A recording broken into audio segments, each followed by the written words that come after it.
Bulletin का आगाज अहम खबर के साथ। हमास और इसराइल के दरमियान जंग छिड़ गई। ऑपरेशन अल-अक्सा फ्लड हमास ने इसराइल पर रॉकेटों की बरसात कर दी।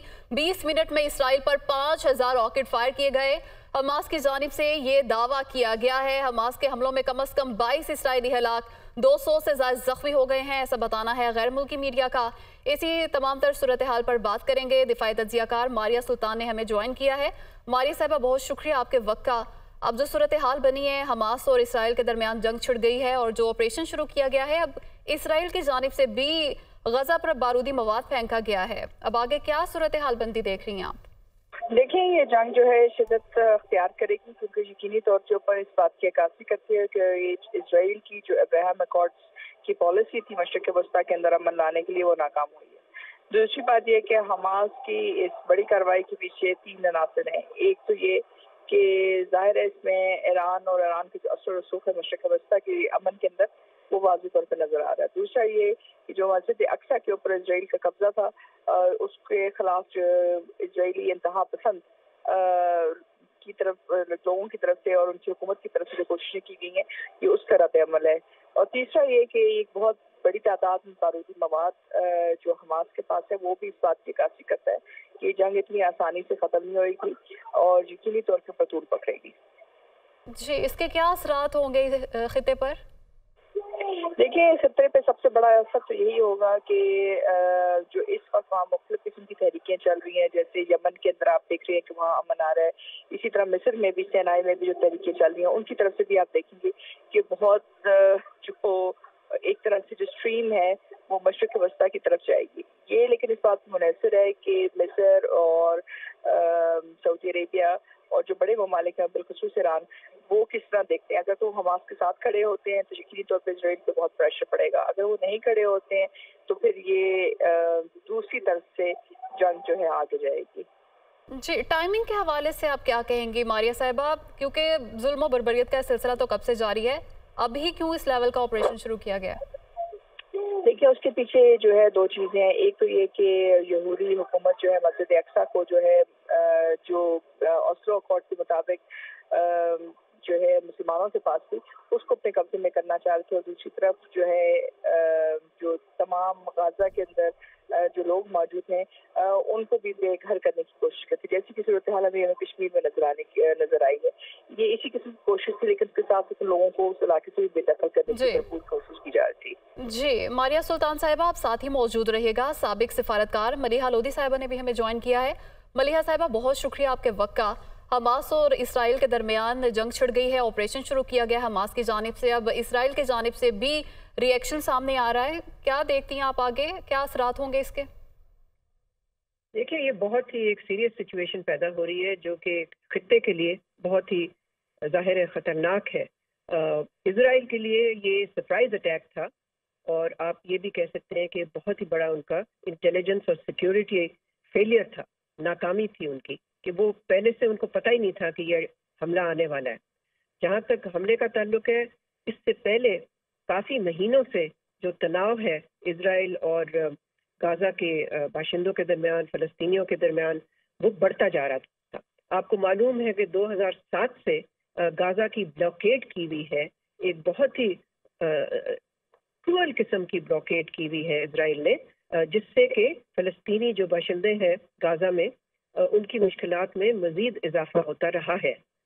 तो मैं समझती हूँ कि देखें, जब जुल्म इस पॉइंट पे पहुँच जाता है फिर उसका कोई ना कोई रद्द अमल ज़रूर आता है, और यही हुआ है कि हमास की तरफ से जो हमला है वो किसी हद तक उन जुल्म का जवाब है जो कि इजराइल गाज़ा के रेजिडेंट्स पे पड़ता रहा है। लेकिन साथ साथ मैं ये भी कहूँगी कि 200 से ज़्यादा फ़लस्तीनियों को शहीद किया है इजराइल ने पिछले 18 महीनों में। तो इन सब तनाव की वजह से ही फिर ये सिचुएशन इस पॉइंट पे पहुंची है कि हम देख रहे हैं कि एक जंग जो है वो इस वक्त जारी है और शदीद किस्म की लड़ाई हो रही है वहाँ पर। जी, बहुत शुक्रिया। साबिक सिफारतकार मलिहा लोधी और मारिया सुल्तान दिफाई तज्जियाकार हमारे साथ मौजूद थी। इसराइल पर हमास के ऑपरेशन अल-अक्सा फ्लड का आगाज। हमास के रहनुमा के सजदा शुक्र की वीडियो वायरल। वीडियो में इस्माइल हनिया टीवी पर हमास के हमलों की खबर दे रहे हैं। ये वीडियो वायरल हुई है। वीडियो में इस्माइल टीवी पर हमास के हमलों की खबर देखते नजर आए हैं और उनके सजदा शुक्र की वीडियो भी वायरल हुई है। इसराइल पर हमास के ऑपरेशन अल-अक्सा फ्लड का आगाज हुआ है और हमास के रहनुमा के सजदा शुक्र की वीडियो वायरल हुई है। इस वीडियो में वो टीवी पर हमास के हमलों की खबर देख रहे हैं और उनके सजदा शुक्र की वीडियो भी वायरल हुई है। ये मनाजिर भी आप देख सकते हैं। ये वीडियो वायरल हुई है, हमास के रहनुमा हैं, उनके सजदा शुक्र की वीडियो वायरल हुई है और वीडियो में इस्माइल टीवी पर हमास के हमलों की खबर देख रहे हैं।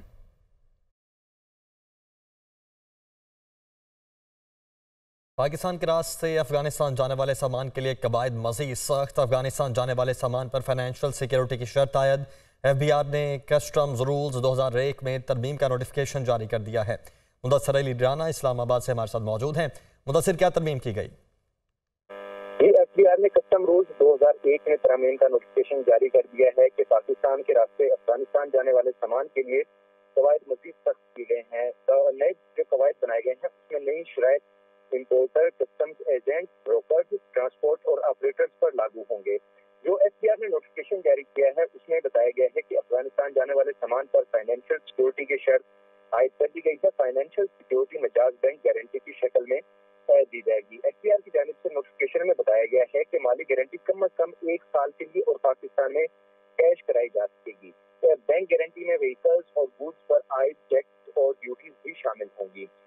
जो FBI ने नोटिफिकेशन जारी किया है उसमें बताया गया है कि इसका मकसद पाक अफगान ट्रांजिट ऑपरेशन को माली तहफ़्फ़ुज़ फराहम करना है और अफगानिस्तान के लिए सामान की कस्टम्स कंप्यूटराइज्ड सिस्टम के जरिए निगरानी की जाना है।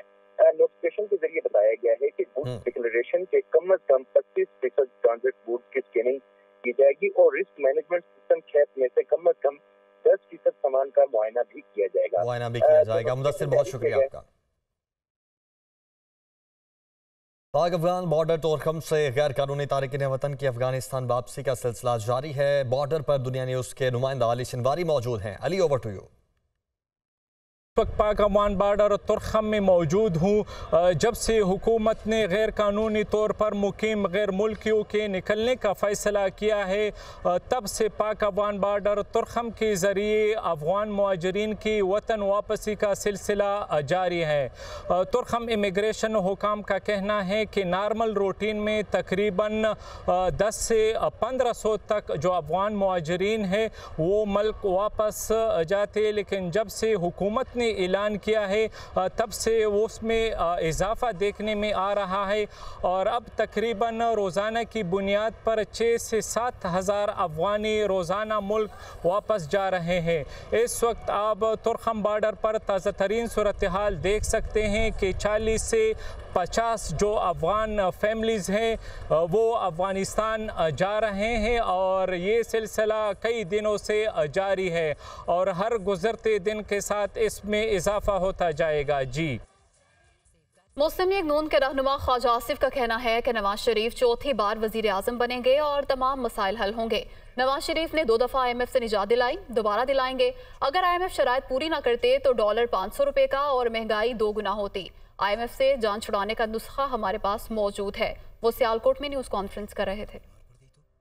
नवाज शरीफ वापस आ रहा है, चौथी दफ़ा वजीर आज़म बनेगा और ये सारे के सारे मसले जो है ये हल होंगे। ये भी मैं कहूँगा कि मियाँ नवाज शरीफ ने आपको लास्ट टाइम वो आया था, बल्कि 2 दफ़ा उसने आपको IMF से निजात दिलाई है, वो फिर निजात दिलाएगा। ये कमिटमेंट में पूरी ना की जाए, लेकिन कमिटमेंटें हुई थी या तो वो हो जाता, डिफ़ॉल्ट हो जाता, फिर डॉलर जो है आज जो 2082 पे बड़ी कोशिश के साथ नीचे आया है या 2083 पे आया है, फिर डॉलर 500 रुपये होता, महंगाई इससे दुगनी तिगनी होती।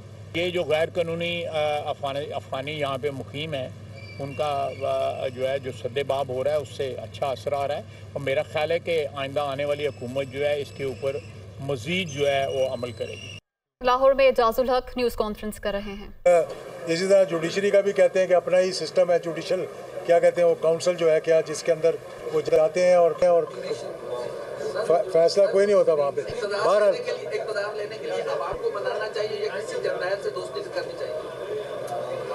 अरे तो अजीब अजीब सवाल पूछ रहे मेरे से।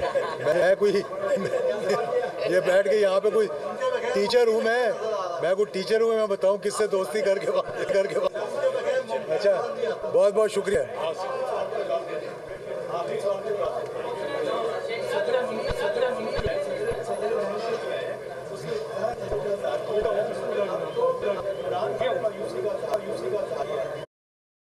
कि हुकूमत पाकिस्तान ने इस फर्क को वाज़े किया है कि जो पाकिस्तान के अंदर अफगान मुहाजिरीन हैं या और गैर मुल्की हैं, बहुत से दीगर मुल्कों के लोग भी हैं, जो तो कानून और आइन के मुताबिक अपनी रजिस्ट्रेशन या ज़ाब्ते के तहत रह रहे हैं, उनको कोई ख़तरा नहीं है और उनको कोई तंग नहीं करेगा। और हम उम्मीद करते हैं कि ऐसा ही होगा इंशाअल्लाह ताला। हमारे मुल्क में 40 साल से हमारे अफगान भाई रह रहे हैं, वो हमारे मेहमान हैं, हम उन्हें मुहाजिर नहीं समझते, अपना मेहमान समझते हैं। और मैं ये भी रिकॉर्ड पर लाना चाहता हूँ, इस बात को भी वाज़ेह करना चाहता हूँ कि जब अफगानिस्तान में सोवियत यूनियन आया, जिसे रूस कहा जाता है, तो अफगान भाइयों की मदद के लिए उस वक्त तो ना अमेरिका आया था ना बरतानिया आया था, पाकिस्तान ने फैसला किया था कि वो अपने अफगान भाइयों की मदद करेगा। आगे बढ़ते हैं। अफगानिस्तान में 1 घंटे के दौरान ज़लज़ले के 4 शदीद झटके। ज़लज़ले के झटकों की शिद्दत 5.5, 5.8, 6.2 और 5.9 रिकॉर्ड की गई। झटके अफगानिस्तान के जनूब मशरकी और शुमाल मगरबी इलाकों में महसूस किए गए। गैर मुल्की मीडिया का ये बताना है कि ज़लज़ले की गहराई 10 किलोमीटर रिकॉर्ड की गई। ईरान और तुर्कमानिस्तान में भी ज़लज़ले के शदीद झटके महसूस किए गए हैं। अफगानिस्तान में 1 घंटे के दौरान ज़लज़ले के 4 शदीद झटके महसूस किए गए। इन ज़लज़ले के झटकों की शिद्दत 5.5, 5.8, 6.2 और 5.9 रिकॉर्ड की गई। भारतीय वज़ीर आज़म नरेंद्र मोदी और क्रिकेट स्टेडियम को बम से उड़ाने की धमकी। मुंबई पुलिस को धमकी आमेज ईमेल मौसूल होने के बाद अहमदाबाद की सिक्योरिटी बढ़ा दी गई है। भारतीय मीडिया के मुताबिक दहशतगर्द ग्रुप की ईमेल में भारतीय वज़ीर आज़म मोदी और अहमदाबाद में नरेंद्र मोदी स्टेडियम को उड़ाने की धमकी दी गई है। ईमेल में दहशतगर्दों ने 500 करोड़ रुपए अदा करने और गैंगस्टर्स रवि बिश्नोई की रिहाई का मुतालबा किया है। पुलिस का कहना है कि वर्ल्ड कप के मैचेस के सिक्योरिटी प्लान पर नजरसानी की जाए। पुलिस ने हमलों की धमकियों का इल्जाम खालिस्तान तहरीक के रहनुमा पर लगाया है। पाक भारत मैच 14 अक्टूबर को अहमदाबाद के नरेंद्र मोदी स्टेडियम में शेड्यूल है।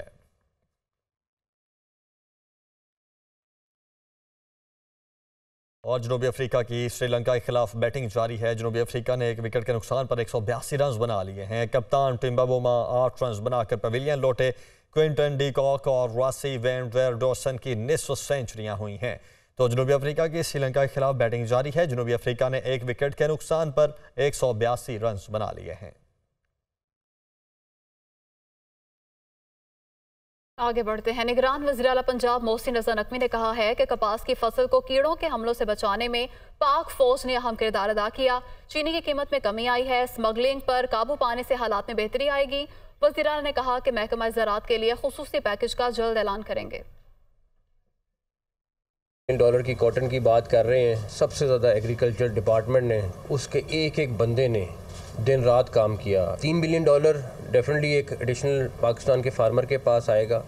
इसी तरह पंजाब से चावल पिछले साल $1 बिलियन का एक्सपोर्ट हुआ था, इस साल $2 बिलियन का एक्सपोर्ट होगा। इस साल भी हमारा टारगेट है कि वीट का जो पर एकड़ काश्त उसकी निकले किसान की, वो बहुत अच्छी निकले। उसके ऊपर हम बहुत काम कर रहे हैं। स्पेशल पैकेज एग्रीकल्चर डिपार्टमेंट के लिए सेक्रेटरी फाइनेंस काम कर रहे हैं, वो अनाउंस करेंगे। और दूसरा, उनको जो ट्रांसपोर्टेशन के इशूज़ हैं इंशाल्लाह वो सारे सॉल्व करेंगे।